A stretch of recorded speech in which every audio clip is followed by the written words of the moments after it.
ash in the breath, soil in the bone. Tales wake and stir within the dark unknown. Step into the hush where the dark seeds roam. The stories rise whispering, the echoes from the lone. Welcome, wayward souls. Step softly into the circle. Settle your breath and let the night draw close around you. For tonight we walk towards the water, towards the places where the old stories rise like the mist from peat, and the dark remembers every name it has ever taken.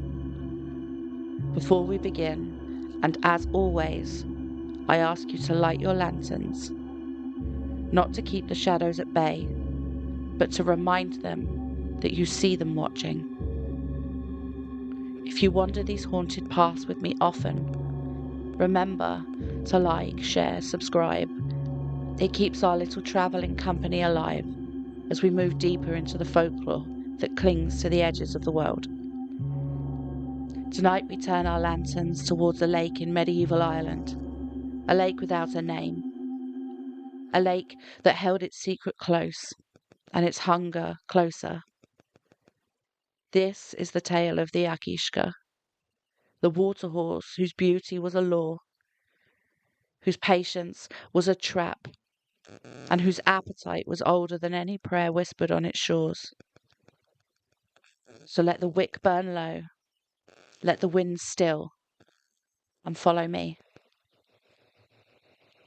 The lake had no single name in the 1200s, though the monks in their stone-cold cells called it Lacus Tenebris, and the villagers who lived in the wind-gnawed cottages along its eastern bank simply called it the deep place, as though anything more precise might summon the attention of whatever listened just beneath the surface. It lay in a long, glacial wound between two ridges of peat-black earth, its waters so dark they seemed less like water and more like a doorway, left slightly ajar. The reeds along its edge whispered even when the air was still, their dry bodies brushing together in a sound that was almost like speech, almost like a breath. And the villagers said the reeds bent differently when the creature stirred, though no one ever admitted to watching long enough to be certain. They kept their distance. They kept their cattle far uphill. They kept their children from wandering near the paths that sloped downwards towards the water. They did not speak its name. They did not even whisper it. Fear, they believed, was a kind of shield, and naming a thing was the same as inviting it. But Mavourneen did not grow up here. She arrived in the winter of 1203, a thin, sharp-boned girl with sea salt still clinging to her hair, and a gaze that held the restless, searching quality of someone who had lived too long beside a coastline that never stopped moving. Her parents had died in the fever that swept the eastern valleys, and she had been sent to live with her uncle, a man who carried his fear of the lake like a second spine, rigid and ever-present. He warned her not to go near it, not to follow the sound of hooves if she heard them at dusk, not to trust any creature whose beauty seemed too perfect. Mavourneen listened, though she did not understand. She had grown up with the roar of the sea, with cliffs that dropped into churning foam, with storms that could tear boats apart. A lake, she thought, was nothing compared to the sea. A lake was quiet. A lake was tame. But the lake was not quiet. Not really. And it certainly wasn't tame. And the thing that lived in it was older than any storm. It began with the sound of hooves on frozen ground. soft, deliberate, almost tender, as though a horse were walking with careful intention along the narrow path that wound its way down towards the water. Mavourneen heard it one evening as she returned from gathering firewood, the sky bruised with the last light of the day, the air sharp with the metallic taste of coming snow. She paused, listening and expecting to see one of the villagers' horses wandering loose. But the sound came from the direction of the lake, and no one in the village would ever let their animals graze so close to it. The hooves continued, slow and steady, each step sinking slightly into the frost-hardened earth. And something in the rhythm of it made the hairs rise along the back of her neck. But still she followed. Curiosity was a hunger she had never learned to starve. The path narrowed as it descended, the reeds closing in on either side, their brittle bodies brushing against her cloak with a sound like fingernails tapping on wood. And the lake revealed itself in pieces, a sliver of black water between the reeds, and then a wider stretch of stillness, and then the full expanse of it, flat and dark and waiting. And there, standing at the water's edge, was the horse. It was beautiful. Its coat, black as the lake, its mane long and dripping as though it had just risen from the depths. Its eyes deep and dark and disturbingly human. It didn't move when she approached. It didn't startle. It simply watched her, its gaze steady and unblinking, as though it had been waiting for her specifically, as though it knew she would come. Mavourneen felt something shift inside her, a quiet yearning that rose from a place she didn't recognize, a place that felt older than her bones. She stepped closer, her breath slowing and her thoughts softening, her caution dissolving like salt in water. And the horse lowered its head, inviting her to touch. So she reached out. Its skin was cold, but not winter cold or water cold, something deeper, something that felt like the absence of warmth, the absence of life, the absence of anything human, and yet she didn't pull away. She didn't notice the way its mane clung to her fingers like wet kelp. She didn't notice the faint stickiness of it. And she didn't notice the way her hand seemed to sink slightly into the creature's hide, as though the boundary between them were thinning. She didn't notice the water behind the horse begin to ripple, slowly at first, and then with a deeper, heavier pulse. She didn't notice any of it, not until it was too late. Far too late. The horse stepped backwards into the water, its hooves sinking without ripple, its body gliding as though the lake were just drawing it in. And Mavourneen felt the pull on her arm grow stronger, a relentless tug that dragged her forward, her boots sliding across the softening earth, her breath coming in short panic bursts.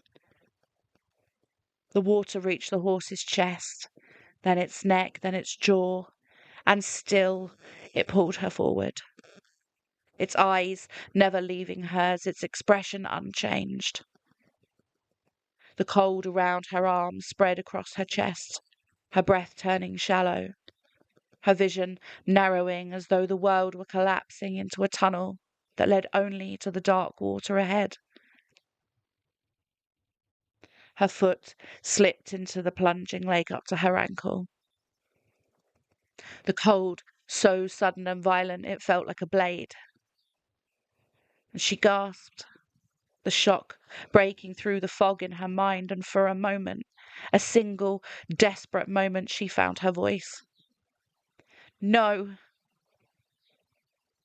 But the lake swallowed the word, and the water surged upwards, swallowing her waist, her chest, her throat. The cold, so absolute, it stole the breath from her lungs. The horse dipped beneath the surface, dragging her with it, the weight of the lake closing over her like a shroud. And the world went dark. And then the lake opened its eyes. She did not know how long she was underwater. Time dissolved in the cold, in the pressure, in the crushing silence that wrapped around her like a second skin. Shapes moved around her now, slow and sinuous, impossible shapes that brushed against her legs and her back and her face, leaving trails of cold that burned like frostbite. She tried to scream, but the water swallowed the sound, filling her mouth, her throat, her lungs, with a cold that was almost sentient, almost though the lake itself were tasting her. The horse's body shifted ahead of her, its form blurring, dissolving, and reforming in the darkness. Its mane drifted around her like strands of kelp, wrapping around her limbs, pulling her in tighter. Its eyes glowed faintly, two pale orbs in the blackness, watching her with a hunger that was not born of malice, but of nature, of instinct, of a need as old as the lake itself. And then suddenly, almost violently, the pulling stopped, and the horse released her. The darkness around her shifted, swirling and rising, as though lake was exhaling. Mavourneen felt herself lifted, pushed upward by a force she could not see, her body rising through the water like a discarded offering. And the pressure eased. The cold loosened its grip, light, faint, distant. She broke the surface with a gasp that tore her throat raw, her body convulsing as she dragged air into her lungs. And the sky above her was black, the stars sharp and cold, the moon a thin, pale crescent that looked more like a wound than a source of light. She floated near the centre of the lake, the water around her perfectly still, perfectly silent, as though nothing had disturbed it. And the shore was impossibly far away, and the reeds were whispering her name. Something moved beneath her, circling, and she felt the cold tighten around her ankles.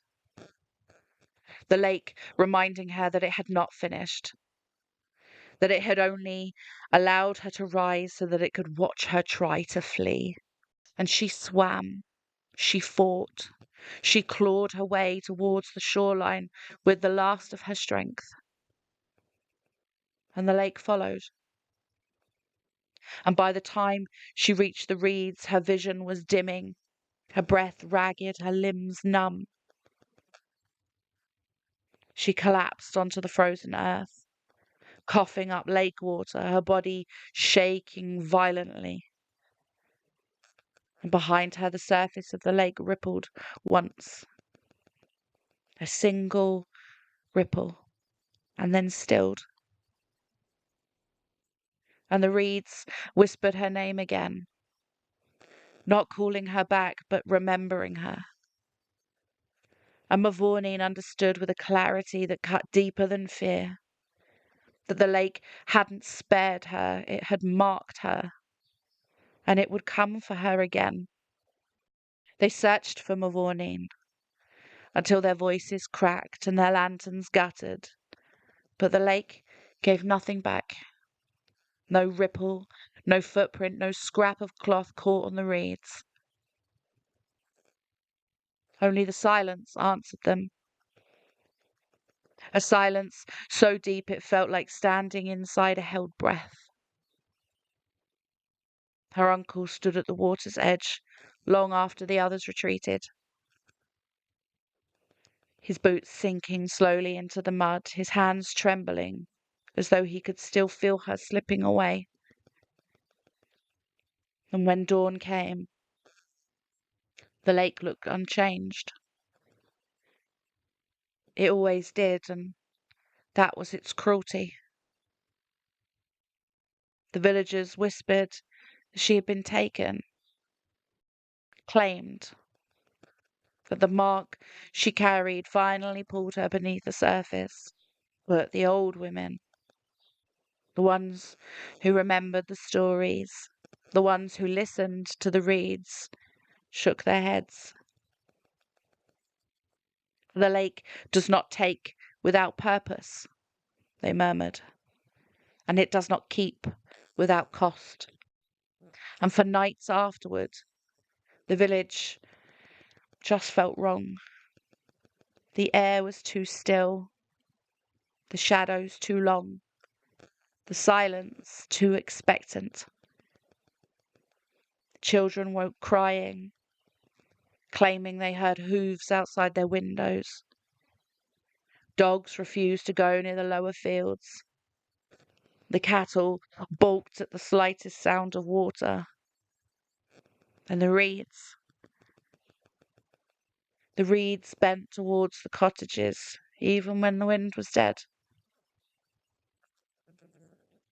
And one night a fisherman swore he saw a figure standing knee-deep in the lake,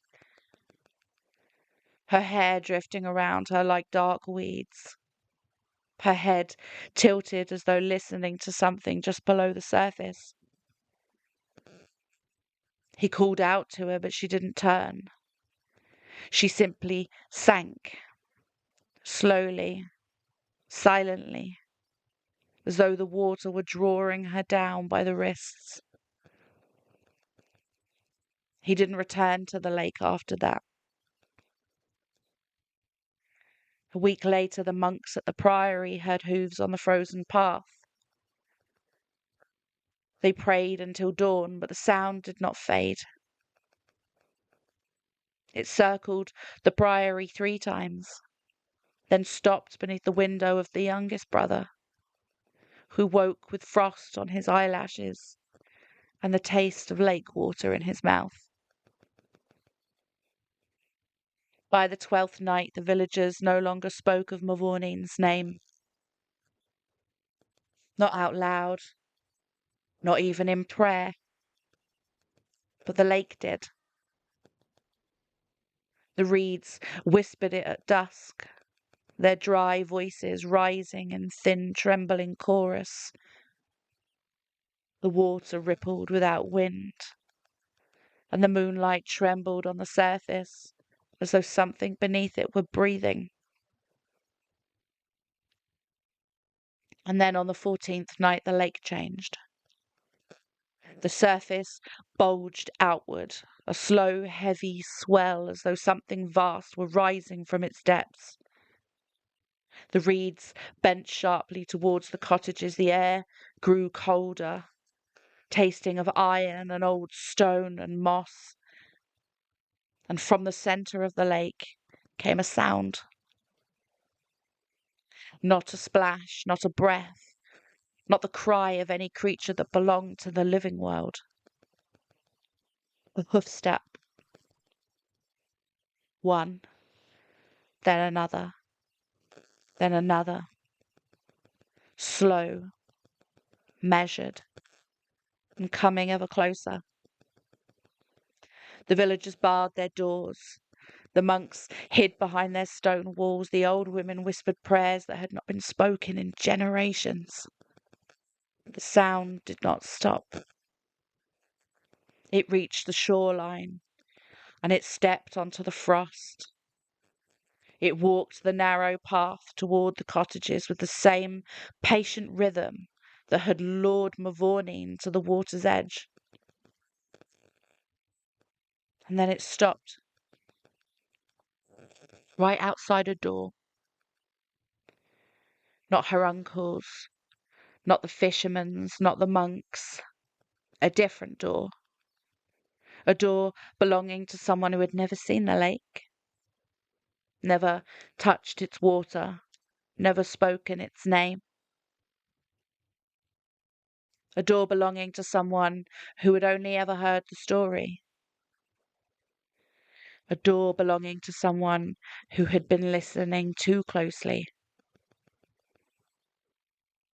A door that sounds very much like yours. Because the lake does not forget a name once it has spoken it. And it does not forget a listener once they have heard its tale. And tonight the reeds are whispering again. Not Mavourneen's name this time. Yours.